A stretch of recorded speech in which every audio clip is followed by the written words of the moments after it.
بسم اللہ الرحمن الرحیم۔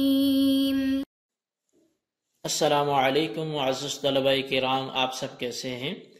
آج ہم نور الانوار کے سبق نمبر 20 کو پڑھیں گے اور آج کے سبق کا عنوان ہے قرآن کی صفت ثالثہ کا بیان۔ آج کے ہمارے سبق کی عبارت المنقول عنہ نقلا متواترا سے شروع ہوتی ہے۔ آئیے سب سے پہلے عبارت پڑھ کے اس کا ترجمہ کرتے ہیں، اس کے بعد باقاعدہ سبق کی وضاحت کی طرف بڑھتے ہیں۔ مصنف علیہ رحمہ لکھتے ہیں المنقول عنہ نقلا متواترا بلا شبہت، کہ وہ نبی علیہ السلام سے بغیر کسی شبہ کے تواتر کے ساتھ منقول ہو۔ صفت ثالثۃ للقرآن، یہ قرآن کی تیسری صفت ہے۔ ای المنقول عن الرسول علیہ السلام نقلا متواترا بلا شبہت فی نقلہ، یعنی کہ وہ رسول کریم علیہ السلام سے اس طرح تواتر سے منقول ہو کہ اس میں شبہ نہ ہو اس کے نقل ہونے میں۔ واحترز بقولہ متواترا عما نقل بطریق الاحاد، تو ماتن نے اپنے قول متواتر سے احتراز کیا ہے ان آیات سے جو بطریق احاد نقل کی گئی ہیں، کقراءۃ ابی فی قضاء رمضان فعدۃ من ایام اخر متتابعات، جیسا کہ ابی کی قراءت قضاء رمضان کے حوالے سے جس میں متتابعات کے الفاظ ہیں۔ وعما نقل بطریق الشہرۃ کقراءۃ ابن مسعود فی حد السرقۃ فاقطعوا ایمانہما وفی کفارۃ الیمین فصیام ثلاثۃ ایام متتابعات، اور ماتن کی قول متواترن سے انہوں نے احتراز کیا ہے ان آیات سے بھی جو بطریق شہرت یعنی خبر مشہور کے طور پر نقل کی گئی، جیسا کہ ابن مسعود رضی اللہ تعالیٰ عنہ کی قرات چوری کے حد کے بارے میں فقطعوا ایمانہما اور کفارہ یمین کے حوالے سے فصیام ثلاثۃ ایام متتابعات، وقولہ بلا شبہۃ، اور ماتن کا بلا شبہۃ کا قول کہنا تاکید علی مذہب الجمہور، جمہور کے مذہب پر یہ تاکید ہے۔ لأن کل ما یکون متواترا یکون بلا شبہۃ، اس لیے کہ ہر وہ چیز جو متواتر ہے وہ بلا شبہ ہی ہے۔ وعند الخصاف هو احتراز عن المشہور، اور امام خصاف کے نزدیک یہ بلا شبہۃ کی قید جو ہے یہ بطریق مشہور جو آیات منقول ہوئی ہیں ان سے احتراز ہے۔ لأن المشہور عنده قسم من المتواتر، اس لیے کہ امام خصاف کے نزدیک جو مشہور ہے وہ متواتر کی قسم ہے، لیکن مع شبہۃ، لیکن وہ شبہ کے ساتھ ہے۔ وهذا كله على تقدیر ان يكون اللام في المصاحف للجنس، اور یہ ساری کی ساری تعویلیں اس صورت میں تھی کہ جب لام مصاحف میں یہ جنس کے لیے ہو، جو المصاحف کا لام ہے یہ جنسی ہو۔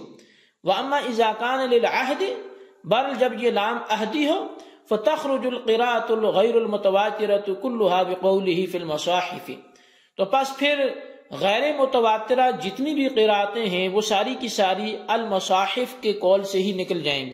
وَيَكُونُ قَوْلُهُ الْمَنْقُولُ عَنْهُ إِلَىٰ آخِرِهِ بَيَانًا لِلْوَاقِعِ، اور ماتن کا یہ قول المنقول عنہ یہ آخر تک یہ اس واقع کا بیان بن جائے گا۔ وقیل قولہ بلا شبہۃ احتراز عن التسمیۃ، اور کہا گیا کہ ماتن کا قول بلا شبہۃ یہ تسمیہ سے احتراز کرنا ہے۔ لأن فیہا شبہۃ، اس لیے کہ تسمیہ میں بھی شبہ ہے۔ ولذا لم یکفر جاحدها ولم یجز الاکتفاء بها فی الصلاۃ ولم تحرم تلاوتها للجنوب والحائض والنفساء، یہی وجہ ہے کہ اس کے انکار کرنے والے پر حکم کفر نہیں لگایا جاتا، اور اس کے ساتھ نماز بھی قرات کرنے والے کی نماز پہ جواز کا یعنی اس کی نماز جائز ہے کافی ہے یہ نہیں کہا جاتا، اور اس کی تلاوت جنوبی حائضہ اور نفاس والی عورت کے لیے حرام نہیں ہے۔ والاصح انها من القرآن، جبکہ صحیح قول یہ ہے کہ یہ قرآن سے ہے۔ وانما لم یکفر جاحدها لوجود الشبہۃ، بہرحال اس کے قائل کو، اس کے انکار کرنے والے کو کافر نہیں کہا جائے گا شبہ کے پائے جانے کی وجہ سے۔ وَإِنَّمَا لَمْ يَجُزِ الْاِكْتِفَاءُ بِهَا فِي الصَّلَاةِ، البتہ نماز میں جو اس کی قرات کی اکتفا یہ جائز نہیں ہے، لِعَدَمِ كَوْنِهَا آیَةً تَامَّةً عِنْدَ الْبَعْضِ، وہ اس وجہ سے کہ بعض کے ہاں یہ مکمل آیت ہی نہیں ہے۔ وَإِنَّمَا يَجُوزُ التِّلَاوَةُ لِلْجُنُوبِ، بر جو جنبی کے لیے اس کی تلاوت جائز ہے، وَأُخْتَيْهِ یا حائضہ نفاس والی کے لیے جو تلاوت جائز ہے، بقصد التبرک لا بقصد تلاوت، وہ تبرک کے طور پہ جائز ہے، وہ تلاوت کے طور پہ جائز نہیں ہے۔ تو جی طلبہ کرام، یہ ہمارے آج کے سبق کی عبارت اور اس کا ترجمہ تھا۔ آج کے سبق میں مصنف علیہ رحمہ جو بیان کر رہے ہیں تو وہ قرآن کی تیسری صفت ہے، یعنی قرآن ایسا کلام ہے جو رسول اللہ صلی اللہ علیہ وسلم سے تواتر کے ساتھ نقل کیا گیا ہو اور اس کو نقل کرنے میں کوئی شبہ نہ ہو۔ یہ خیال ہے کہ یہ تعریف ہمارے اعتبار سے، ورنہ بعض وہ صحابہ جنہوں نے اللہ کے نبی صلی اللہ علیہ وسلم سے سنا ہے ان کے حق میں تواتر موجود ہی نہیں ہے۔ اور متواتر وہ ہے کہ جس کے روات ہر زمانہ میں، جس کے راوی ہر زمانے میں اتنے زیادہ ہوں کہ عادتاً ان کا جھوٹ پر اتفاق کرنا وہ محال ہو۔ اور خبر واحد وہ ہوتی ہے کہ جس میں تواتر کی شرائط جمع نہ ہو، اور خبر مشہور وہ ہوتی ہے کہ جس کے لیے پہلے دور کے بعد تواتر حاصل ہو جائے۔ خبر مشہور کے ساتھ کتاب اللہ پر زیادتی کرنا یہ جائز ہے، لیکن خبر واحد سے زیادتی کرنا یہ جائز نہیں ہے۔ بہرحال صاحب منار نے تعریف میں متواترن کی قید لگا کر ان آیات کو قرآن ہونے سے خارج کر دیا ہے جو بطریق احاد منقول ہیں، جیسے قضائے رمضان میں حضرت ابی رضی اللہ تعالیٰ عنہ کی قرات فعدۃ من ایام اخر متتابعات میں لفظ متتابعات بطریق احاد منقول ہونے کی وجہ سے قرآن ہونے سے خارج ہے، اور اس قید کے ذریعے ان آیات کو نکال دیا جو بطریق شہرت منقول ہیں، جیسے حد سرقہ کے سلسلے میں حضرت ابن مسعود رضی اللہ تعالیٰ عنہ کی قرات فَقْطَعُوا أَيْمَانَهُمَا میں لفظ ایمان ہما جو ہے یہ کفارہ یمین میں جو ہے، جو حد سرقہ میں جو ہے یہ ایمانہما یہ لفظ جو ہے یہ قرآن کا حصہ نہیں ہے، چونکہ یہ خبر مشہور سے ثابت ہے۔ اور کفارہ یمین میں فصیام ثلاثۃ ایام متتابعات میں جو لفظ متتابعات ہے یہ بطریق خبر مشہور کے منقول ہے، تو اس لیے یہ قرآن ہونے سے خارج ہے۔ شارح علیہ رحمہ نے فرمایا کہ ماتن کا جو قول ہے نا بلا شبہتن، جمہور کے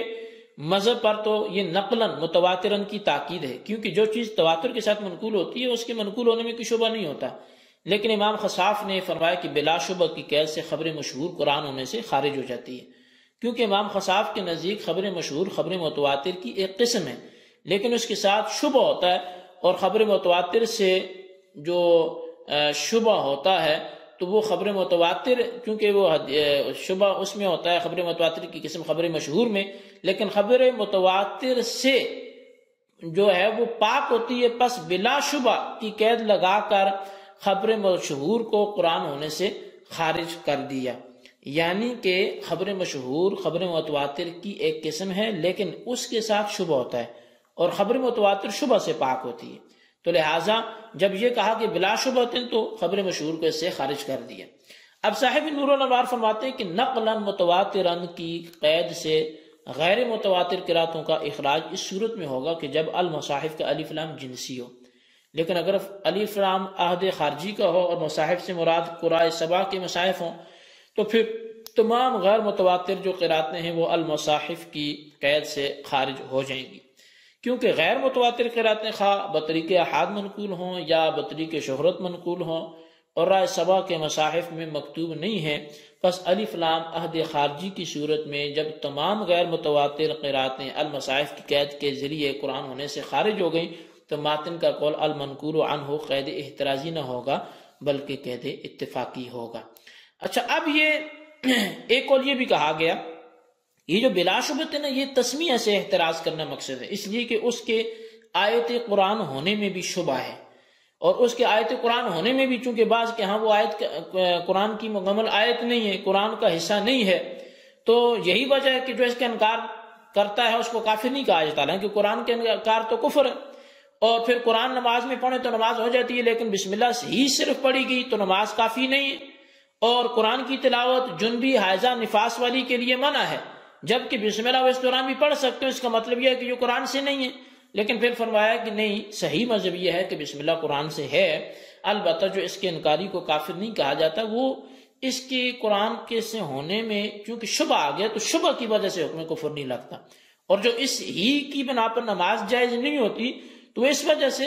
کہ یہ پوری آیت نہیں ہے، یعنی بعض لوگوں کے ہاں یہ آیت تو ہے لیکن پوری آیت نہیں ہے، بلکہ یہ الحمدللہ رب العالمین کے ساتھ متصل ہے، اس وجہ سے اس کی بنا پر نماز کافی نہیں ہے۔ اور رہی بات یہ کہ جنبی اور حیضہ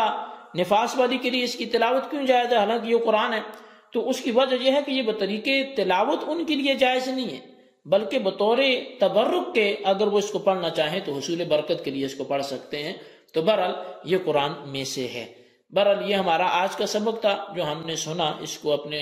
رجسٹر پر خلاصتاً نوٹ کریں، بالخصوص ان سوالات کے جوابات دیں۔ سوال نمبر 1 یہ ہے کہ قرآن کی صفت ثالثہ کیا ہے، اس کے فوائد و قیود بیان کریں۔